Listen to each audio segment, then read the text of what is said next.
ஊழியக்காரன் மட்டுமே தேவனுடைய ஆலயத்துக்குள்ள இருக்கணும் அப்படிங்கிற விஷயத்தை ஆண்டவர் இயேசு மாற்றுவதற்கு காரணம் என்ன? சீர்கெட்டவர்கள், கெடுதலை புத்தி உள்ளவர்கள், மகா மோசமானவர்கள், கொலைகாரர்கள், கொள்ளைக்காரர்கள், எனக்கு முன்னே வந்தவர்கள் எல்லாம் கொலைகாரனும் கொள்ளைக்காரனுமாய் இருக்கிறான் என்று ஆண்டவர் சாட்சி சொன்னார். ஹல்லேலூயா. சொல்லணும்னா அதுக்கு பின்னாடி எனக்கு சம்பவம் இல்லாமலா சொல்லுவாரு?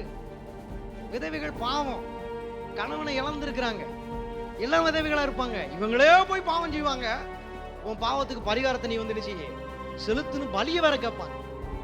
பலிய வாங்குறதுக்கு இவங்களே சர்ச்சுக்குள்ள கடைய போடுவாங்க. புறா குஞ்சு, ஆடு, மாடு, வார்கோதுமை, பரிமள தைலம், இப்படி என்னெல்லாம் பலிபிடத்துல வைக்க வேண்டுமோ செலுத்த வேண்டுமோ அதை இவங்களே கடை வைப்பாங்க. வேற எவனுக்கோ வருமானம் போயிடக்கூடாதான், சபைக்குள்ளேயே வருமானம் வேணுமா?